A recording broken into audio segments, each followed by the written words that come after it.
अंधेरी रात थी और कमरे में सिर्फ खिड़की से आती चांदनी फैल रही थी।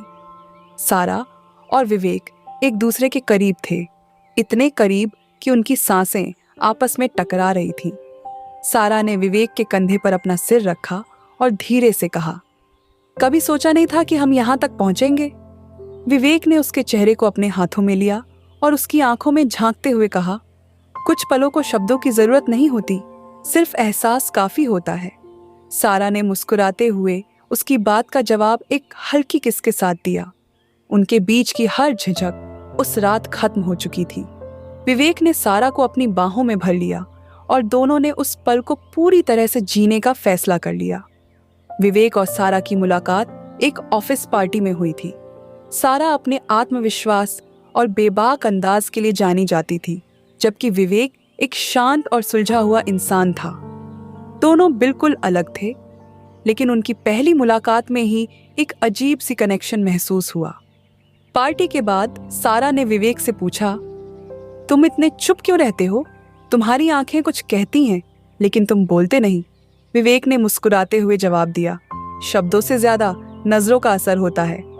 उस पहली बातचीत ने दोनों के बीच एक ऐसी केमिस्ट्री पैदा की जो समय के साथ और गहरी होती गई। कुछ दिनों बाद विवेक ने सारा को डिनर के लिए बुलाया।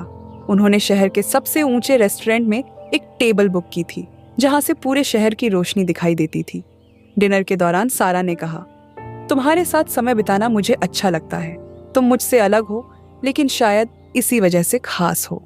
विवेक ने उसकी बात सुनते हुए कहा, और तुम्हारी आज़ादी मुझे प्रेरित करती है।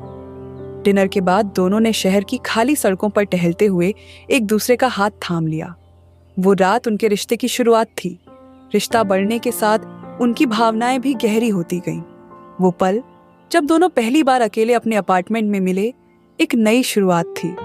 सारा ने विवेक की बाहों में सिमटते हुए कहा, तुम्हारे साथ मुझे ऐसा लगता है जैसे मैं पूरी हो गई हूं। विवेक ने उसके बालों को सहलाते हुए कहा, और तुमने मेरी जिंदगी को वो एहसास दिया है जो मैं हमेशा ढूंढता था। उनके बीच की हर दूरी मिट चुकी थी। सारा ने उसकी आंखों में देखा और कहा, आज की रात सिर्फ हमारी है, लेकिन हर प्यार भरी कहानी में एक मोड़ जरूर आता है। अगली सुबह विवेक ने सारा से कहा, मुझे तुम्हें कुछ बताना है। सारा ने चौंकते हुए पूछा, क्या बात है? विवेक ने कहा, मैं यहाँ सिर्फ कुछ महीने के लिए हूँ। मेरी जॉब मुझे दूसरे शहर ले जाएगी। सारा की आंखों में आंसू आ गए। उसने कहा, तो क्या ये सब एक अस्थायी रिश्ता था? विवेक ने उसे गले लगाते हुए कहा, नहीं, ये रिश्ता मेरे लिए सब कुछ है, लेकिन मुझे नहीं पता हम इसे कैसे जारी रख पाएंगे। सारा ने अपनी भावनाओं को काबू में रखते हुए कहा, अगर हमारा प्यार सच्चा है तो दूरी और समय हमें अलग नहीं कर सकते, लेकिन वादा करो कि तुम मुझसे जुड़े रहोगे। विवेक ने उसकी बात पर हामी भरी और कहा, मैं कभी तुम्हें अकेला नहीं छोड़ूंगा। दोनों ने उस पल को यादगार बनाने के लिए एक साथ तस्वीर ली और वादा किया कि चाहे कुछ भी हो, उनका प्यार हमेशा जिंदा रहेगा। अगर ये कहानी आपको दिल के करीब लगी हो तो इसे लाइक और शेयर जरूर करें। कमेंट में अपनी राय बताएं। ऐसी और भावुक कहानियों के लिए हमारे चैनल को सब्सक्राइब करें।